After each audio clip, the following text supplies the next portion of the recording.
Never Say Die, the final studio album with Ozzy, for the time being, released on September 29th of 1978. This album peaks at number 69 on the Billboard charts. Funny sex number. Certified gold. Now, the lads are totally fucking strung out by this point. Mm-hmm. Okay. There's a shitload of interband turmoil because of financial issues, the mountains of booze and blow, creative differences. Wasn't Ozzy's dad not doing well at this time too? I think Ozzy's father may have been not doing well at this point. Ozzy actually left the band for a bit. Yes, 3 months. And was replaced by a dude named Dave Walker, who sang for a band called Savoy Brown. Right. And also, at one point, I guess, was a member of Fleetwood Mac. Huh. Ozzy came back after 3 months, but refused to sing any of the songs that were written with Dave Walker. Okay. Ego. Yeah, well, slightly. Doug says it went against their standards. I didn't know they had any standards. Yeah, see, it says right there, community standards. That's us that don't have standards. Right. Fuck them. Don't worry about it, Doug. I know. I like liquor and whores. And cigarettes and dope and mustard and bologna. Fucking Tyler. Liquor and whores. Anyway. All right. This song starts off with, as Sabbath is wont to do, the title track is the opening track. And it's a great song. Yeah. Yep. The production on this album kind of sucks. It does. Once again, though, it is 1978. Mm-hmm. You can't expect everything to be pristine and clean like now. Ozzy hates the album, says it was shit. He's...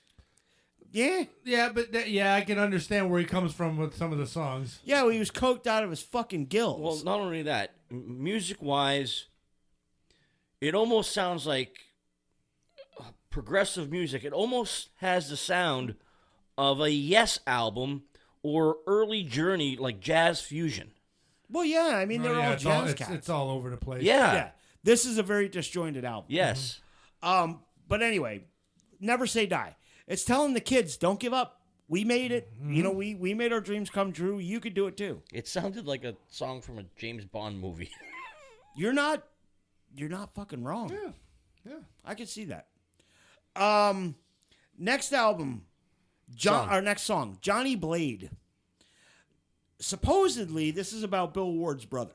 All right. Oh, like he was the badass with the street tough with a switchblade. Johnny Blade wins. Fatality. This album actually features a guy by the name of Don Airey on keyboards. Don Airey would go on to do the keyboard work for the first few Ozzy albums. Oh, okay. Oh. If you really listen closely to the keyboard intro of Johnny Blade, he slightly rewrote and repurposed it a little bit later on. Mr. Crowley. I'm about to listen to it again now. Yeah, with that little tidbit in my brain. Yeah, listen to it, and you'll hear the Mr. Crowley, tinge in there. Mm-hmm. At least I did. All right. Junior's Eyes. This is the song about Ozzy's dad. Okay. Yeah. Was an okay song on the album. Great bass groove by fucking Geezer on this. Yeah, Ozzy did write this about the death of his father. Okay. Doug says, I love the CD, Never Say Die. Never Say Die. Yeah. Johnny Blade and Junior's Eyes are pretty fucking cool songs. But like we said, Doug, this album's kind of hit or miss. It's very disjointed. There's not... It's fucking different. Yes, yeah. It is. But at least, I will say this, no matter what, on all these albums, at least it's not that trend that we had in the 90s where you got an album, there was one good song on it. That was the single. Yeah. And the rest of the album was complete dog shit. Yeah. It's completely different from what it was. All these songs are the same. Yeah, this is like, there's at least a common thread going through everything. Right.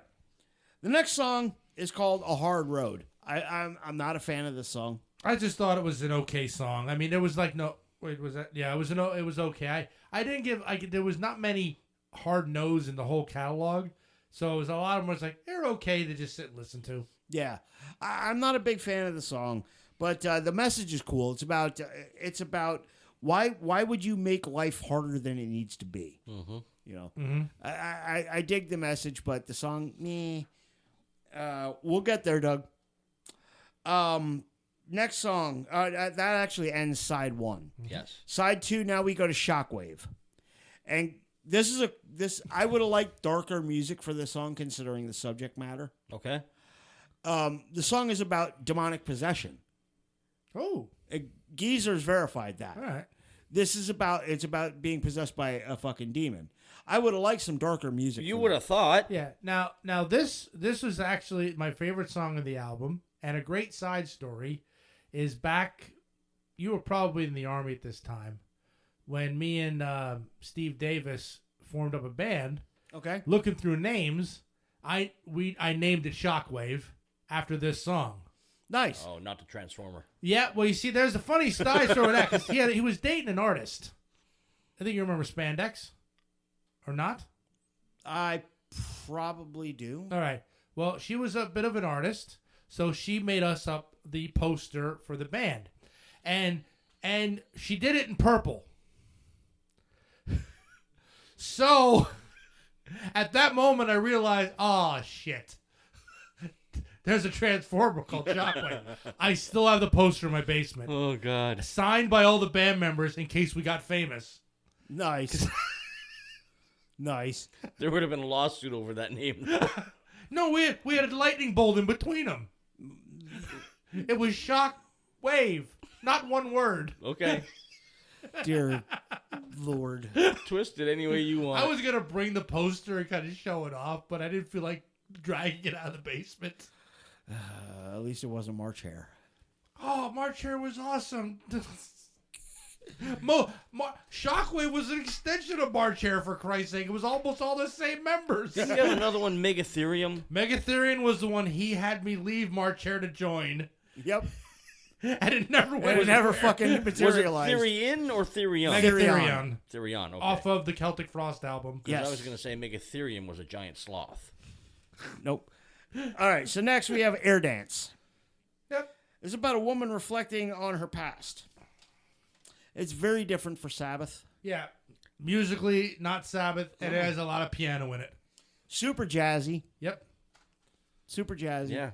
I mean, I dig it. It's just I'm not sure if it's... yeah, you are... Yes, Doug, you are jumping ahead. Yeah, fucking... Just like Jim. If it didn't say Sabbath, you know, that's what I'm... It's just weird.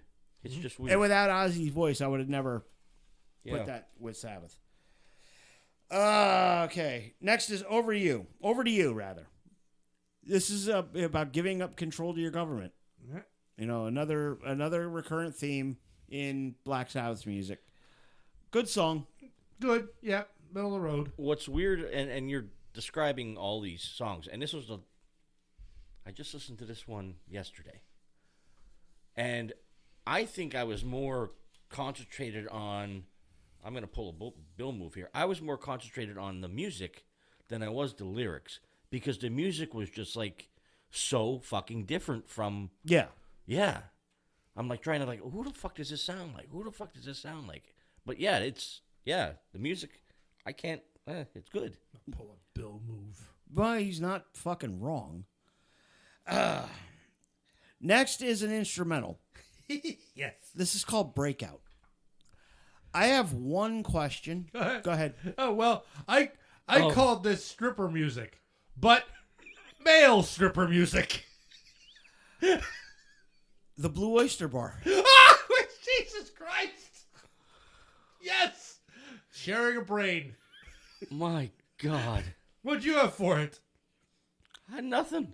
My only comment, and I'm going to expand on it. Why the fuck is there a saxophone doing all of that? You have Tony Iommi in your fucking band. Why do you need a sax? Jazz. There's a part of me that thinks the latter half of... there's a part of me that almost sometimes just has this feeling that songs and albums are written and recorded sequentially, which I know for the most part they're not. But it's like in my brain, I swear to God they are, because it's like near the end of this album, it's like, Ozzy's fucking done. He's done and he's left. Yeah, especially considering The last song once again has Bill Ward on vocals. Yeah, and it's like, which it's a good song, Swinging the Chain.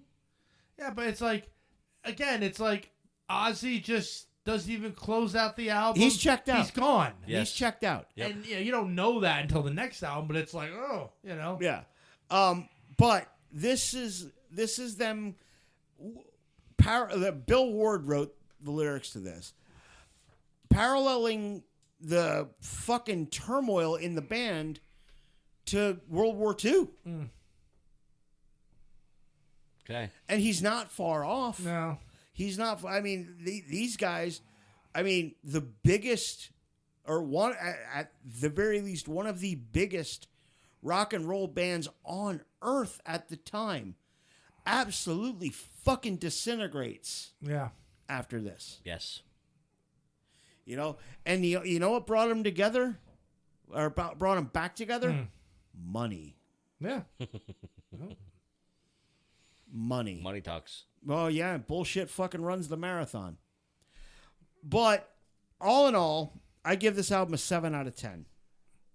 Yeah, this is definitely a 6, because it's not the best album. Yeah. Although I love a few tracks on it, the whole as a whole doesn't stand up. No, I don't. I agree with you. It does, like, there's bright spots on the last 2 records, but by and large, I could